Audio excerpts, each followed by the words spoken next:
सातत्याने येतात, कशा पद्धतीने तयारी जी आहे ती तुमची सुरू आहे, काय नेमकं उद्देश ठेवून पक्ष वाढीचं काम करतायत? आता संगीता चव्हाण, रवी बडे, गजानन कदम आणि त्यांचे सर्व पदाधिकारी हे शिंदे साहेबांकडे प्रवेश करतायत आणि तुम्ही म्हणालात की मोठ्या प्रमाणात प्रवेश या ठिकाणी होत आहेत.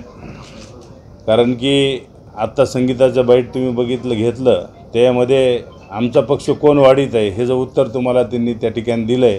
कारण अंधार त्या ठिकाणी आहे, तिथलेच सगळे लोक या ठिकाणी उजाडात येत आहेत आणि ते आता राहिले सुरलेसुद्धा काही दिवसात तुम्हाला या ठिकाणी दिसतील. फक्त ती गँग राहील तिथं शेवटची अंधार गँग.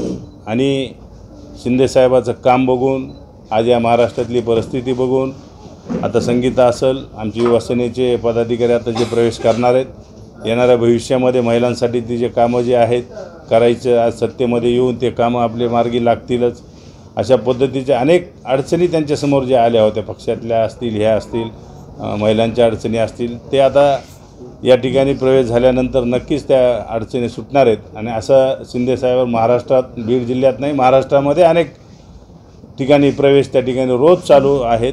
त्यामुळं बीड जिल्ह्यामध्ये सगळी शिवसेना एकमेव शिंदेसाहेब शिवसेना या ठिकाणी राहणार आहे. सध्या विधानसभेमध्ये तुमच्या नावाची चर्चा होते, काय नेमकं तुम्हाला कुठल्या पक्षाचं आव्हान राहणार आहे, तुमचा विजय निश्चित कसा आहे? नाही, मी विधानसभेची तयारी 2006 पासून करतो आहे. त्यामुळं इथं विधानसभे ह्यावेळेस मी लढणार आहे, जिंकणार आहे. आव्हान माझ्यापुढं कोणतंच नाही, मी सगळ्यांना आव्हान आहे.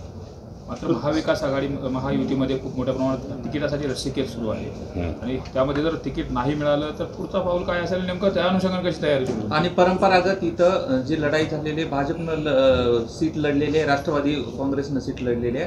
काँग्रेस तुम्हाला आता जागा मिळत आहे तिघाच्या आहेत. महायुती असल्यानंतर 3 पक्ष एकत्र आल्यानंतर बीड जिल्ह्यातली परिस्थिती, तिन्ही कार्यकर्ते एकत्र राहण्यासाठी जागा वाटपसुद्धा त्याच पद्धतीने होत असते.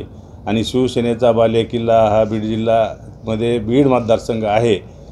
महायुतीमध्ये जेव्हा भाजप शिवसेनेची युती होती तेव्हापासून हा मतदारसंघ बीडचा शिवसेनेकडेच आहे.